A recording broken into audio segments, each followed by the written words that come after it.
Bonjour à tous et bienvenue pour ce nouveau journal. Nous sommes le vendredi 2 juin et voici les titres. À l'heure où les États-Unis remettent en question les accords de Paris sur le climat, nous nous intéresserons aujourd'hui à ces petits gestes du quotidien qui permettent de faire des économies d'énergie. Ne pas laisser les appareils en veille ou encore privilégier la douche à la baignoire. Autant d'astuces simples à mettre en place. Et puis on l'évoquait dans notre précédente édition, la désertification médicale est un problème majeur en Vendée.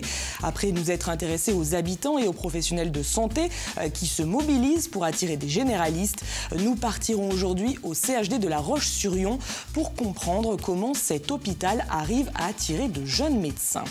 Marie-Francine, c'est la nouvelle comédie réalisée par Valérie Lemercier.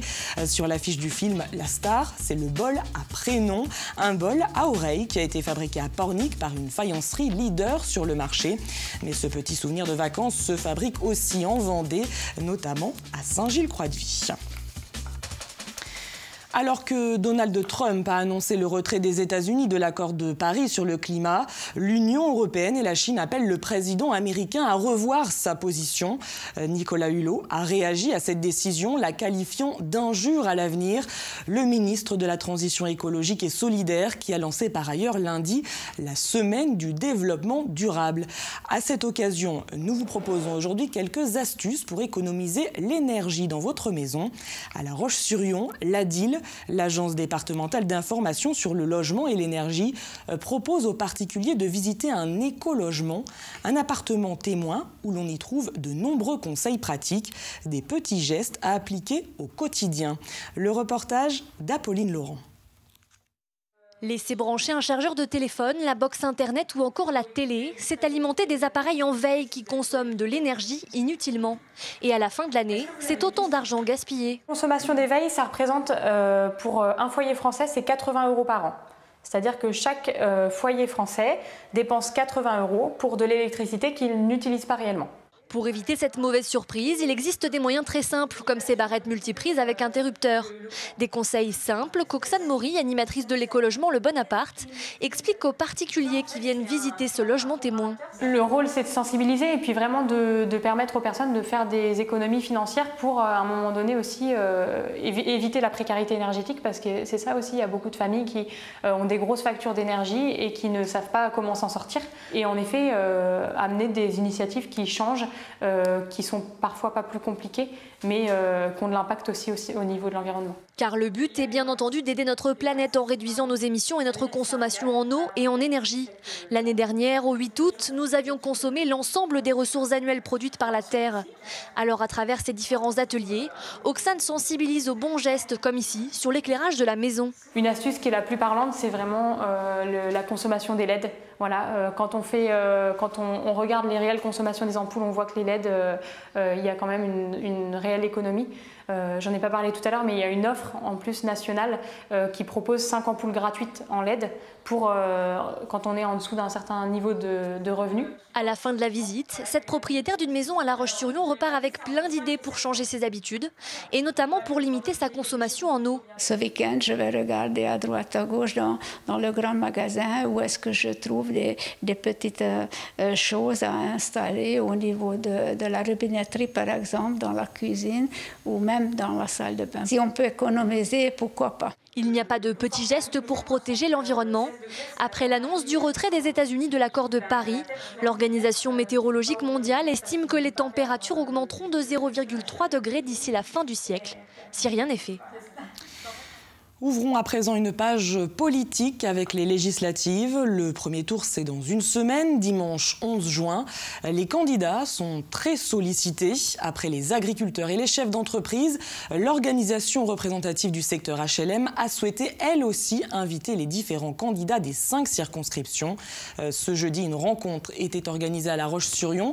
Lors des échanges, les représentants du mouvement HLM ont présenté leurs attentes, comme celle de favoriser la mixité sociale ou encore de mettre l'accent sur l'accession à la propriété.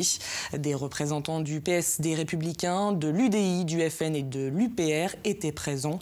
Une rencontre primordiale selon le directeur régional de l'Union sociale pour l'habitat. On a trouvé, le mouvement HLM, qu'on ne parlait pas assez de logement et de logement social dans cette campagne et dans la campagne des présidentielles qui a précédé. Et donc on s'est dit, on ne peut pas rester sur cet état de fait, on va organiser des débats avec les candidats aux législatives. Ce qu'on retient, c'est que d'abord, on a des candidats qui sont venus et qui étaient mobilisés sur la question du logement et du logement social, qui ont des idées et une vision de ce que doit être la loi demain pour notre secteur, et qui, globalement, sur un certain nombre de sujets, se rejoignent, même s'il y a quand même des lignes de clivage entre eux. Et pour connaître l'ensemble des candidats, je vous rappelle qu'à la fin de ce journal, vous pouvez retrouver Karl Laboureux pour notre magazine spécial législative. Karl Laboureux qui nous présente tout de suite le programme du numéro de ce vendredi. Vous en avez l'habitude maintenant, le magazine spécial élections législatives, c'est le rendez-vous pour connaître les candidats de votre circonscription. Et après le bocage, La Roche-sur-Yon Sud et le littoral, direction ce soir La Roche-sur-Yon Nord dans la première circonscription. 14 candidats sont en lice, des représentants de La République En Marche, du Parti Socialiste, de la France Insoumise, de Debout la France, de Lutte Ouvrière, du Parti Communiste et j'en passe. Et puis sans oublier le député sortant, Les Républicains, Alain Leboeuf, candidat à sa propre succession. Après le journal de la rédaction, vous ferez connaissance avec les 7 premiers prétendants selon l'ordre du tirage au sort. Les 7 autres, ce sera mardi prochain. On se retrouve donc dans quelques minutes. Enfin, un dernier mot concernant les législatives avec Gilles Le Breton, député européen Front National, annoncé en Vendée mercredi prochain. Il vient apporter son soutien au candidat FN et animera une réunion publique à Saint-Urbain. Je vous propose à présent de nous replonger dans le dossier des déserts médicaux. Dans notre précédente édition, nous avons vu comment les habitants et les professionnels de santé tentent d'attirer de nouveaux médecins. Aujourd'hui, nous allons nous intéresser aux hôpitaux. Direction le CHD de La Roche-sur-Yon.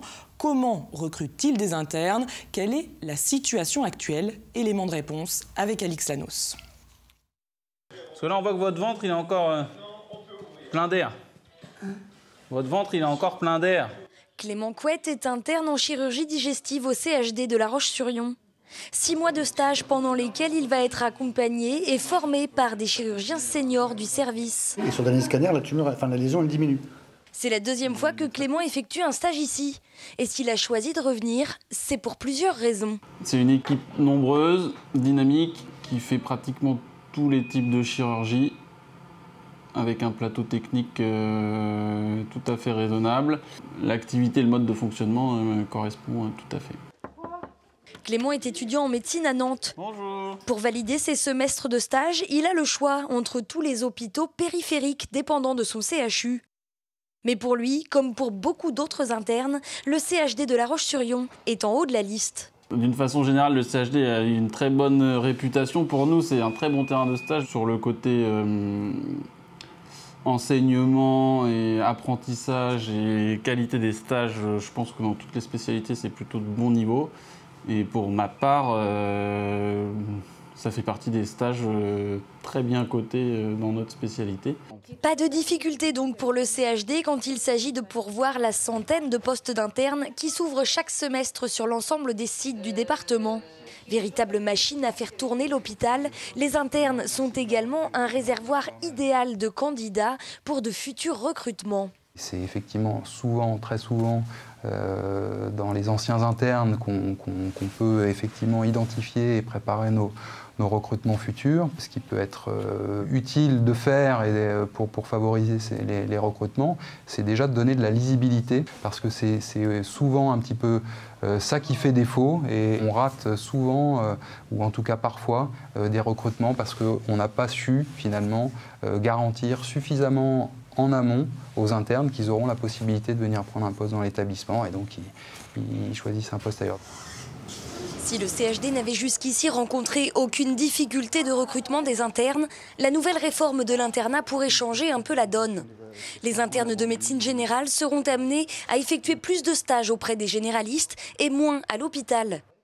Pour le CHD, cela représente une dizaine de postes pour lesquels il sera certainement plus compliqué de recruter, et ce, dès l'application de la nouvelle réforme en novembre prochain. On ouvre une page sport avec tout d'abord du handball. Ce vendredi, près de 2000 élèves des écoles primaires publiques et privées de Vendée ont participé au tournoi Grand Stade, un tournoi qui s'est déroulé à Chantonnay. Cette journée a pour objectif de faire connaître aux enfants du CP au CM2 la pratique de ce sport. Elle a été mise en place à la demande de la Fédération française de handball. Et puis du côté des Sables-d'Olonne, une autre manifestation sportive toujours à destination des enfants s'est déroulée ce jeudi et ce vendredi. Une course de marche aquatique côtière, on appelle cela du longe-côte, un sport habituellement pratiqué par des personnes d'un certain âge, mais cette fois-ci, vous le voyez, les participants étaient des collégiens, 300 en tout, originaires du Pays des Olonnes, une initiation organisée par l'Institut Sport Océan. Et puis ce week-end, après les collégiens, des sportifs confirmés de la région sont attendus pour une compétition à enjeu. C'est une épreuve qualificative pour les championnats de France. Donc les compétiteurs vont se rencontrer sur une épreuve solo, c'est 100 mètres avec un aller-retour et des épreuves par équipe, alors équipe de 3 ou équipe de 5. Là c'est sur une base de 1000 mètres sur la baie des Sables. Et l'association Longe-Côte du Pays des Olonnes espère bien obtenir l'organisation des championnats de France en 2018. Un dossier est actuellement en cours. Et on jette un coup d'œil aux autres rendez-vous sportifs avec tout d'abord ce week-end les finales de la 20e édition de la Micaline Basket Go. Un grand tournoi destiné aux minimes durant 2 jours. 72 équipes venues de toute la France s'affronteront à Chaland et dans 8 autres communes alentours. À noter cette année la présence de Boris Dio, joueur NBA, et d'Isabelle Yacoubou, médaillée d'argent avec l'équipe de France aux Jeux Olympiques de Londres. Et puis samedi, du côté de Mouilleron-le-Captif, c'est la 6e édition du Trophée des 3 routes. Une course internationale de roller vitesse. Enfin, samedi également, c'est le trail des 3 sommets, 8e édition de la Marciré-Orthez, un trail qui se déroule dans le bois des Jarries. Le départ pour le parcours enfant est prévu à 16h, pour les adultes à 17h. Et puis ce week-end au Puy du Fou, c'est le lancement de la première cinécénie de la saison. Une saison particulière puisque la cinécénie fête ses 40 ans d'existence. Ce spectacle de nuit sera joué 28 fois jusqu'au 9 septembre. Cette année, 4 millions d'euros ont été investis, dont la moitié dans un nouveau décor. Il est à l'affiche du dernier film de Valérie Lemercier, Marie-Francine, et c'est aussi la star des bords de plage, le bol à prénom, un objet que l'on associe habituellement à la Bretagne. Mais en Vendée aussi, on en produit. À Saint-Gilles-Croix-de-Vie, la faïencerie Nistar, créée en 1937, s'adapte à la demande de ses clients, car si ce cadeau est indémodable, les prénoms, eux, évoluent. Le reportage de Cyril Guillet.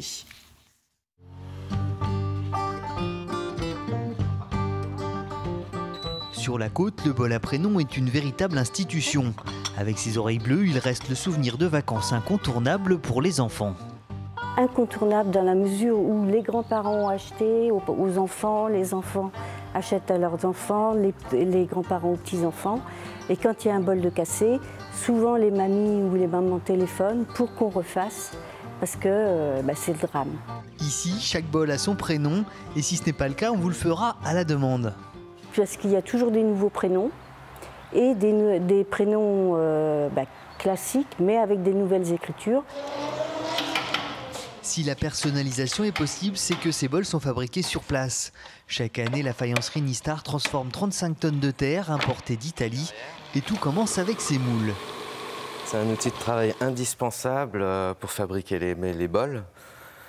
C'est toute la différence avec le potier qui, lui, se sert des mains pour faire sa pièce. Nous, on a besoin du moule et donc d'un outil de travail et qui va former le bol à la place des mains pour un potier. Donc voilà, vous avez la tête roller là, qui forme le bol dans le moule et le moule en même temps qui est aspiré par une pompe pour éviter qu'il chasse. Les pièces façonnées une à une sont ensuite séchées dans cette machine pour pouvoir être facilement démoulées. Et là encore, toutes les manipulations se font à la main. Il faut y aller très doucement parce que sinon, chaque fois, on marque le bol précédent. Et une fois ébavurés, les bols sont prêts à être envoyés une première fois en cuisson. Donc il faudra 8 heures de cuisson à peu près. Il faudra autant de temps pour qu'ils refroidissent. Et donc, dans 2 jours, on pourra travailler sur ces bols-là. Une fois cuit, le biscuit passe directement dans l'atelier de peinture où le nom est apposé ainsi que les décors réalisés au pinceau et à l'éponge naturelle. On est les derniers en France à peindre ces produits-là à la main. Ça demande de la technique, ça demande du temps. Les bols produits ici trouveront preneurs de Berck à Biarritz en passant par Rocamadour ou le Périgord. Mais avant de trôner sur un présentoir, tous seront émaillés et passés une seconde fois au four pour une meilleure longévité. Jetons à présent un coup d'œil aux prévisions météo. Ce week-end, le temps se dégrade quelque peu avec des risques d'averses, mais l'on pourra tout de même profiter de quelques belles éclaircies. Côté température, samedi comme dimanche, comptez 22 degrés pour les maxis. Et puis en ce long week-end de la Pentecôte, Bison Futé voit orange.